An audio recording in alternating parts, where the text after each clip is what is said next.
but he's stuck with the wrong type of turkey.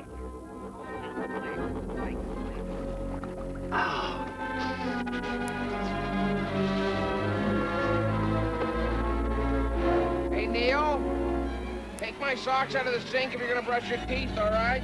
Steve Martin and John Candy in Planes, Trains and Automobiles this Sunday at 7:45 on 1. A canal houseboat harbours a gruesome discovery for the specials in half an hour, before which curious contraptions and technical teasers are the major components in the Tomorrow's World Christmas quiz.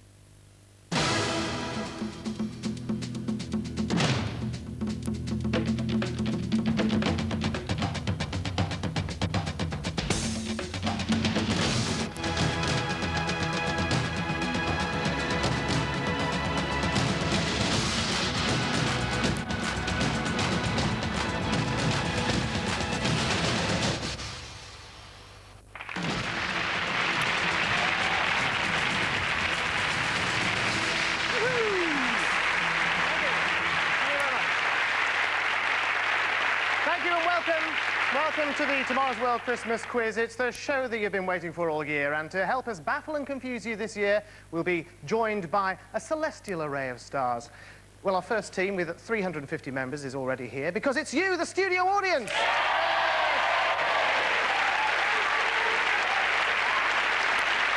Well, all you have to do is decide which is the true explanation for a number of rather unusual inventions. Here's one for starters. It's quite easy, this one, because it's a prototype, fully adjustable beauty queen crown. Now, as the winner is announced, the crown can be instantly altered to fit her swelling head, guaranteed not to fall off in her moment of glory. Absolute rubbish. What it really is the perfect gift for a golfer. You shove it on the bottom of your bag so you can stick it into the fairway and it stays firm as you get your clubs out. Oh, but unfortunately it doesn't help you play any better. Kate, your explanation is well under par, because this is actually a stir-fry stabiliser, which you slip under your wok, and you can adjust it here, the clip to raise it up or down towards the heat, leaving you free to wok around the clock. Yeah, sad to say, perhaps, but one of us is telling the truth, and you've got to decide who it is. Carmen, you're in charge up there. What do you think? Yes, well, now is your only chance to practice, so may I ask you, who do you think is telling the truth? I think it's got to be the wok stabiliser. The wok stabiliser? We've all got computerised voting pads, so make your choices and vote now.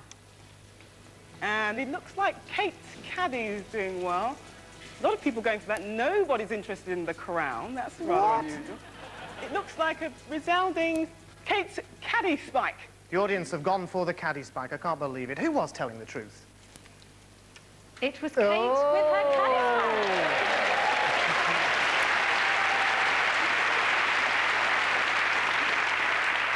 Looks like you're going to be good at this game. A good start for you. You obviously need someone to pit your wits against, though. And in fact, there are only 3 people on the other team, so the odds are very much in your favour. But they are all scientific experts. Please welcome James Burke and his team.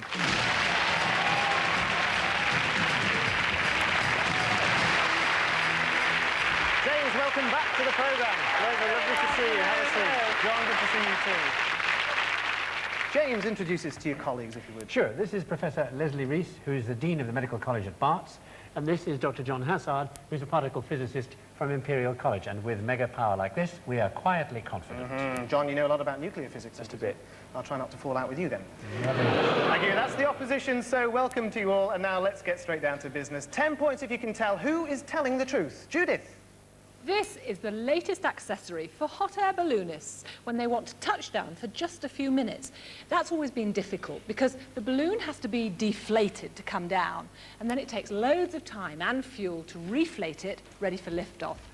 But these new anchors make quick stopovers far easier, as my ground crew will now demonstrate. Thank you, Judith. Well, because these anchors are made from high tensile steel, they can be quite thin, so they go into the ground really easily. And it only takes 3 or 4 of them pushed in at this angle to secure any balloon to the spot. There you go.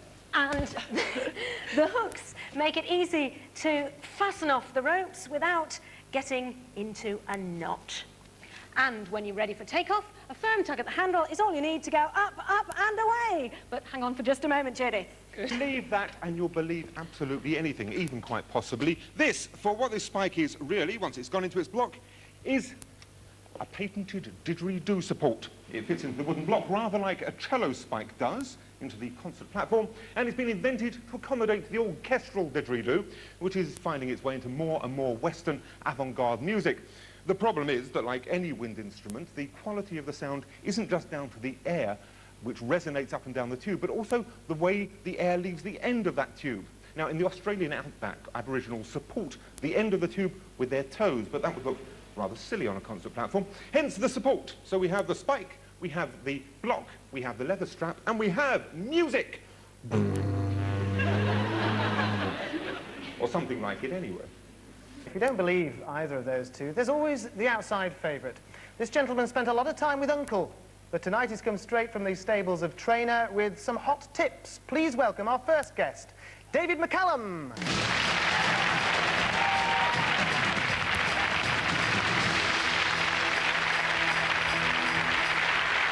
I've brought along one of our understudies to assist me to demonstrate. Now, there's no such thing as a dead certainty in the racing business, but this is certainly something we've all been waiting for down at the stables. Would you please watch where you're going? Now then, this should help speed up feeding the horses, and it's very important to keep thoroughbreds happy if they're going to run well, right? Right. Now then, all you do is push it into the bale, like that, and you take the net. You take the net, and you hang it over the hooks, like that, and it's very easy to fill because you have one hand free to push the hay into the net.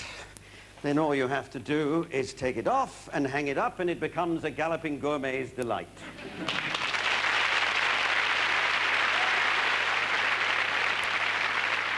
Well, I wouldn't back the horse, that's for sure. John claims it's to tie your didgeridoo down, sport. Judith and Kate are firmly anchored with their balloon tether, or does David and his improbable friend have the real explanation tied up? Panel first, James and team, what do you think? Well, what do you think? Well, I think it's nothing to do with the balloon. No. Hot air, yeah, I think, hot may air. be involved in that, but I mean, Wait, too careful, much. careful. And what about straw? You talked about straw. Well, we thought the hay one was a bit of a straw man in the end, so we... So that only leaves didgeridoo. Your decision, then? That's our decision, isn't it? Didgeridoo. The panel have gone for the didgeridoo. All right, what about the audience? Carmen? Who was convincing to you? Oh, I rather like John's didgeridoo idea. Another didgeridoo. Well, I think we ought to see. Is everybody ready? Vote now. And the didgeridoo support is steaming into the lead. Well, it looks decidedly like the didgeridoo support. Very clear, the audience and the panel agreeing it's a didgeridoo supporter. Will the person who is telling the truth please step forward? Oh, it was David McCallum's hay neck holder!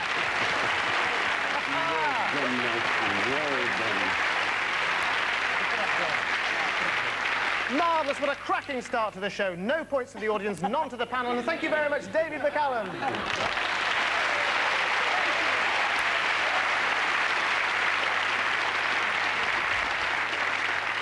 Well, let's move straight on to the next round. Same idea again. John. So what do you think you would do with one of these? Well, OK, what else would you do with one of these? Well, try stuffing it up, a rarely used chimney, and blowing it up with a bicycle pump. There it goes. There it goes. Blown up, blown up, blown up. Take it off. There you go. No more cold drafts whistling around your feet. It's made of layers of tough plastic, so it won't tear on the rough sides of the chimney. And those very same layers overlap to stop the air from leaking out until you want to light the fire. Then all you have to do is to release the valve. Over here, release, take it down, and there you go. That is a lot of hot air, because I can now reveal that it is really a lifesaver for fish. A white Christmas is bad news for the goldfish in your garden pond, because if the pond is covered by a complete layer of ice, what happens is that the fish can use up all the oxygen dissolved in the water, and then they won't have a happy new year. So you leave the balloon pumped up on the pond overnight. Then, if the temperature drops as fast as the needles on your Christmas tree, there'll always be a hole full of water there in the ice. so your fish can breathe easy once again. Balloons help you breathe more easily, eh? There's nothing for it. Only international rescue can save this show. So straight from their hit show at the Ambassadors Theatre in the West End, Thunderbirds are go!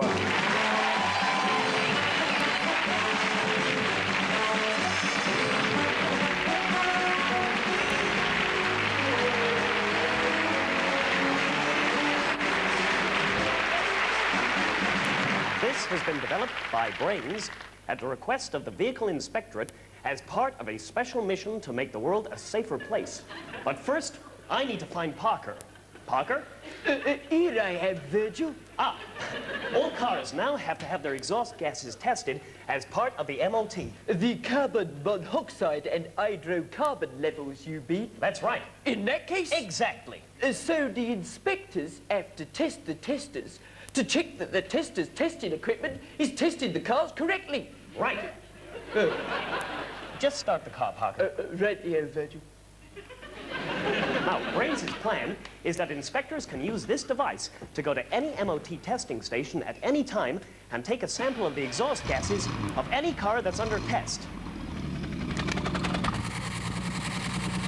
You can stop the car now, Parker.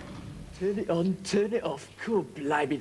Then they take the sample back to the lab for an accurate analysis so that they can check it against the garage's results. Cool, blimey, Virgil. That Brains has done it again. FAB, Parker. I think you'll find that's MOT, Virgil.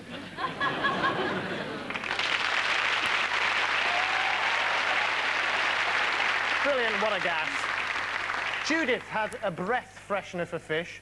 John preferred to stuff his up a flue.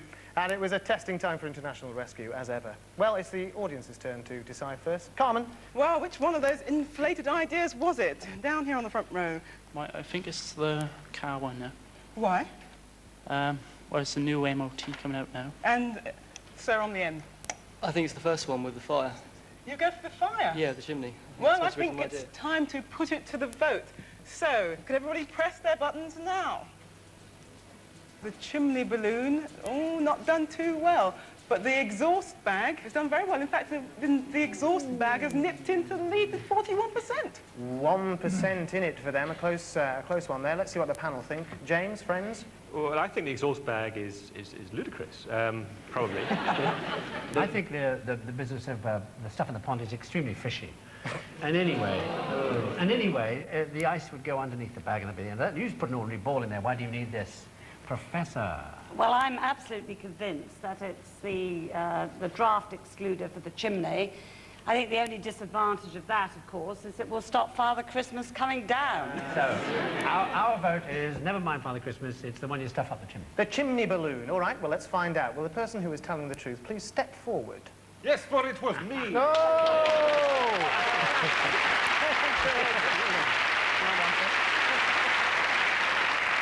Yes, it was John's chimney balloon, so we're off the mark. The panel have 10 points, the audience have nothing. And thank you very much, Virgil and Parker, Wayne Forrester and Paul Kent. Safe drive home, guys.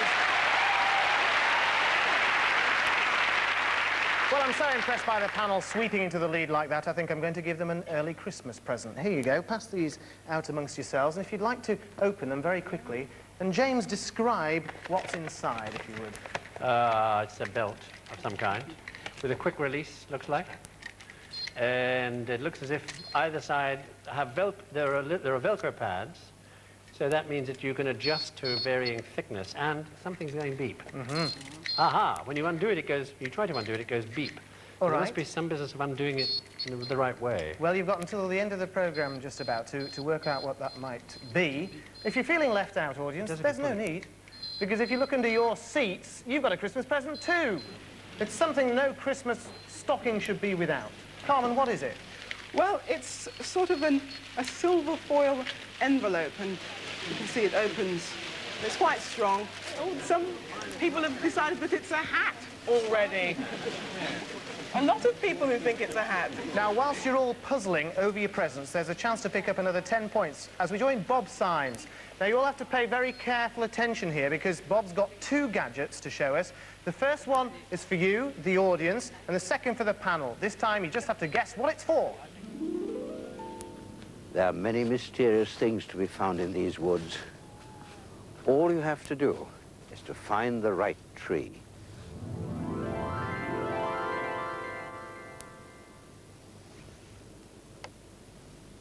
Two delightful parcels. Let's see what's in the first one. A rigid plastic strap attached to a blunt metal blade with a stalk which moves through 45 degrees on a rubber hinge. And in the second, this lovely brass device has a piece of piping free to move in all directions. And there's a bulldog clip, too. So what do you think these two puzzling inventions are for? Well, audience, remember that the first present that was opened is yours. Carmen. What do you think it was? It was some sort of pump. Some sort of pump. How about this young man next to you? Scraping ice off a window, maybe. Scraping ice off a window, that's not a bad choice. OK. Well, we've got a scraper or a pump, say the audience. We'll find out very shortly. But first of all, James, what do you and your team think that second item was for We you? have the faintest idea. What? Can we take the first? We've described it as a two-pronged bulldog clip Twizzler. Yeah. That's what it is, it's a Twizzler. And it's made of brass. The nearest thing is, it's for taking the bubbles out of very large bottles of beer. So something for taking the bubbles out of Yes. big barrels of beer. Yes. OK, well, stranger things have happened. Let's see.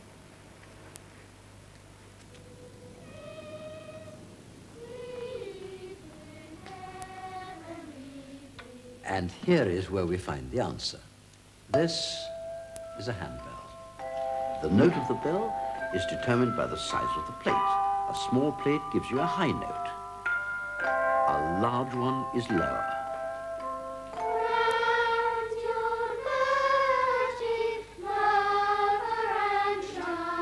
And this is designed to hold a chorister's candle. The gimbals mean the candle always stays upright and doesn't spill wax onto the chorister's hymn book.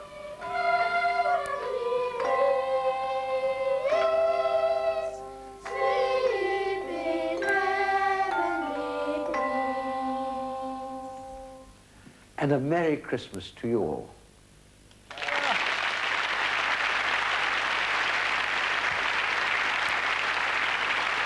It's so easy when you see it, isn't it?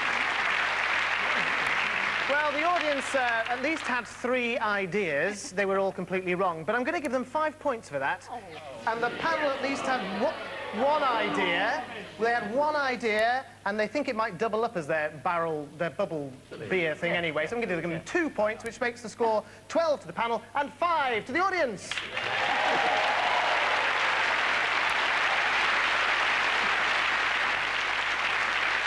No, don't be upset, audience. There's still plenty of time for you to turn the tables if you can work out in this next round who is telling the truth. Judith.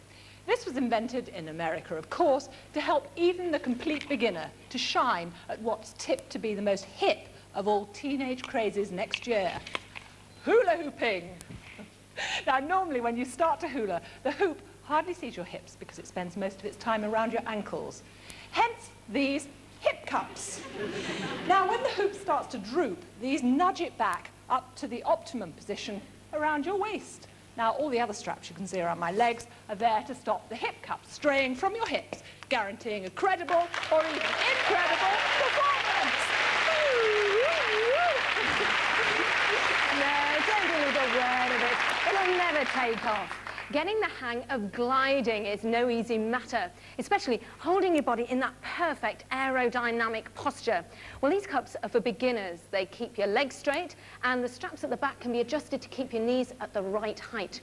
Well, having mastered flying, you still have to learn how to land. Well, I did all right there, but even if I had landed badly, the cups would have acted like mini crash helmets. They're hard on the outside, but inside, if I can just show you, the strap there cushions the impact, just what your knees need. Well, I'm going to leave you in suspense a little bit longer because there's someone else with another explanation. See if you can guess whose lie it is anyway, because have I got news for you? It's Paul Merton.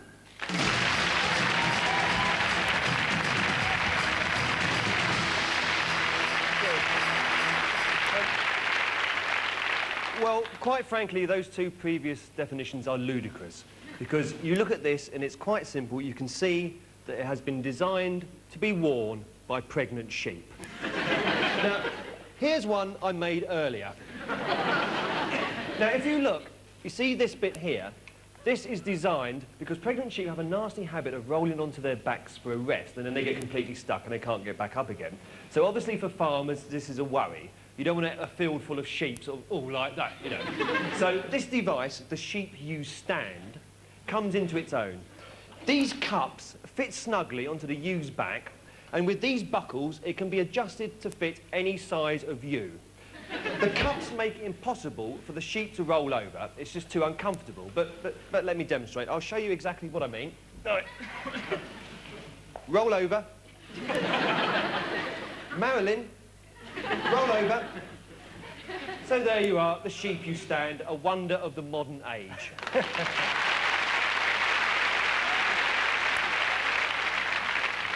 Marvellous. Well, Judith had a strapping idea for hula hooping. Kate is hung up on gliding, and is Paul Merton pulling the wool over our eyes with the sheep strap. This time, I think the panel should go first. OK, well, we began by eliminating the hula hoop on the grounds that... Well, it could only be for men, because most women's hips are such a size that they don't actually need this protuberance on the outside. And then we eliminated the knees because... Well, for the same reason that it would be very uncomfortable for sheep, it would be extremely uncomfortable for a hang glider. And then, very unfortunately, up came this dead sheep. So, reluctantly, we go for the hula hoop. You're going for the hula hoop. I mean, it's crazy. A lot of discussion there. What about the audience, Carmen? Can I ask you, who do you think is telling the truth? Well, I have a feeling it's the sheep. And what about you, sir? Who do you think's telling the truth? No, I go for the sheep. You go for the sheep, Yes. So we're sort of, you know, waning towards the sheep on our side. So if you could all press your buttons. The hula hoop hip cups not doing very well, but the sheep you stand streaking into the lead there. It's definitely the sheep you stand. They're absolutely adamant about the sheep you stand there. The panel went for the hula hoops. OK. Who was telling the truth? Please stand forward. Well, I'm afraid it was the sheep you stand. Oh,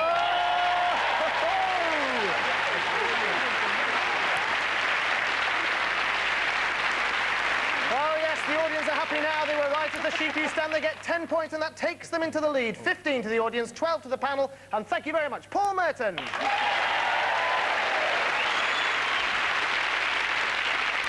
Well, the scores at this stage couldn't be too much closer, but we'll soon put a stop to that, probably. Earlier on, we gave both teams a Christmas present, and I think it's about time we found out exactly what they are. Carmen, what ideas have you got up in the audience with yours? We've had some good ideas up here, actually. This young lady has a very good idea. I think it's a fish and chip bag instead of newspaper. A fish and chip bag. Like it. And, sir, can I ask you what you think? Yes, well, I thought it might be for making water by condensation in the desert. Not bad, not bad. Well, Carmen, perhaps you'd like to demonstrate it for us. Yes, I can. Well, there were a lot of notes to do with insulation, and what it is, in fact, is a survival aid for keeping your feet warm. What you do is you put your foot in here, one size fits all, which is good news for me, and you wrap your foot in it, and then you slip it back into your mountain boot so that it keeps your tootsies warm, however cold it gets outside. Certainly somebody mentioned wrapping things up in it, so not bad. I'll give you 5 points for that.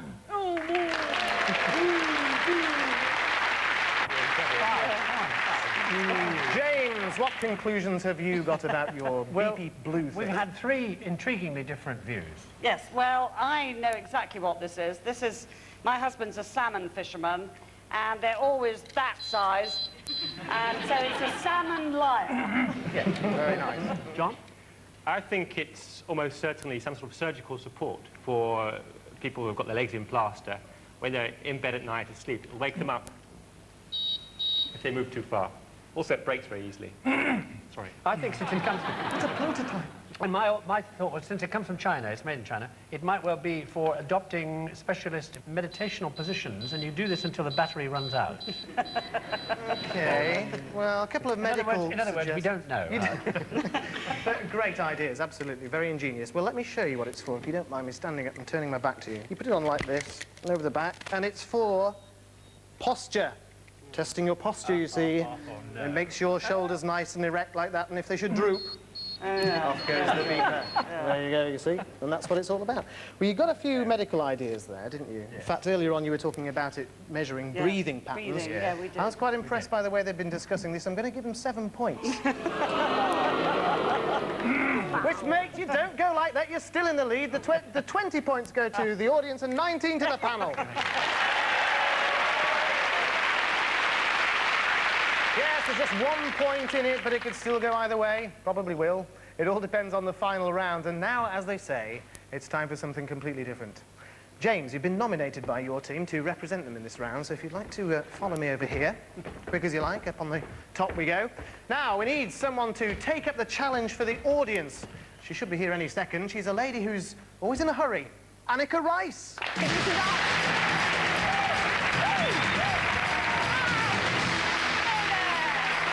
over here, Annika, and join us up on the top. Yeah. All right, now, it's quite simple. The basic idea of the next round is for you both to turn each other into frogs. And, of course, we have the technology that'll make that possible. If you'd like to step into there, James. Oh, Annika, yours is on the left. And put on the helmets that you'll find. And pick up your joysticks. Oh, my goodness. And the joystick has a magic wand on the end of it. And you'll find that you've now entered the world of virtual reality. And you can look around by turning your head.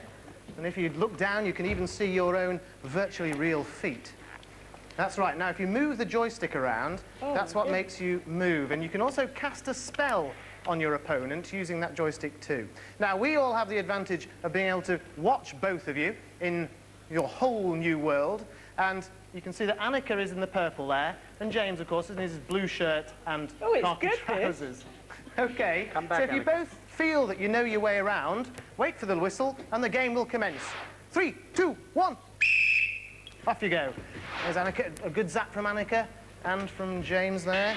Oh, yes, they've both completely annihilated each other. Oh. How about that?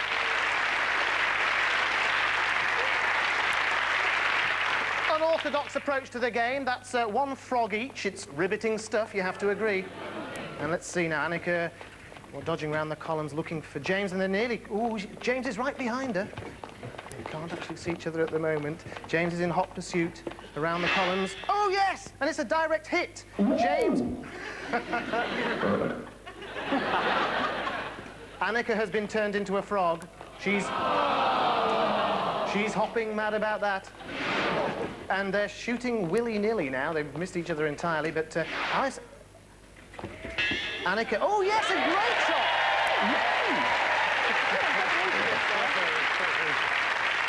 James turns into a frog there, too. Oh, and James, what about that? He actually jumped about 50 feet into the air, but that didn't do him any good. He's back on that same old level again, still trying to find each other. It's 2 strikes all at the moment, 2 frogs each. Let's see if we can get a decider.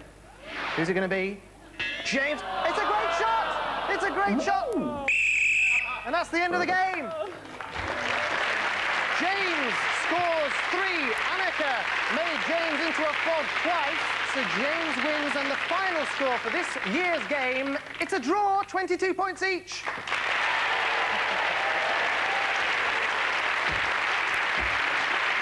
I don't know how we do it. That's all we've got time for tonight, and indeed for this year. Thank you to you, our audience. Give yourselves a round of applause. Yeah. Thanks to our panel, too, Professor Leslie Rees, Dr. John Hassard, and, of course, James Burke, and all our special guests as well. Well, we'll be back on Wednesday, the 8th of January, with our regular Tomorrow's World show. So until then, from us all here, thanks for watching. Have a very Merry Christmas and a Happy New Year. Good night.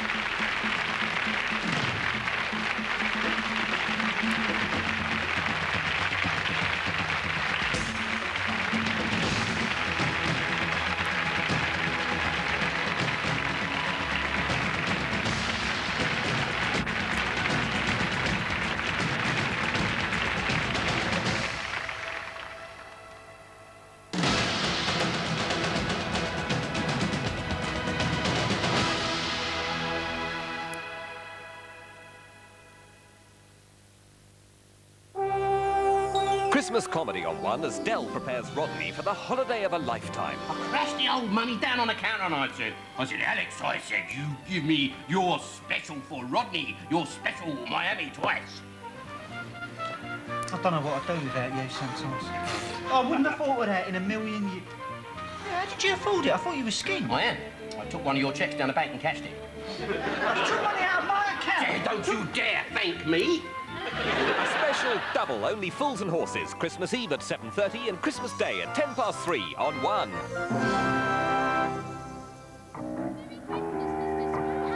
If you're feeling a little short on Christmas spirit, humbug, and are somewhat lacking in seasonal cheer, isn't it reassuring to know that there's one essential treasure which still gives outstanding returns on a very modest investment? Yes, the Christmas Radio Times is perfect Yuletide entertainment. It's absolutely bursting with festive fun from all the stars of BBC TV and radio, and making a break from Christmas past, it's the complete guide to all that's happening on the other side. In fact, the Radio Times is so full of Christmas cheer that you can't fail to be totally overcome by the spirit of the season. The Radio Times, Christmas just isn't the same without it.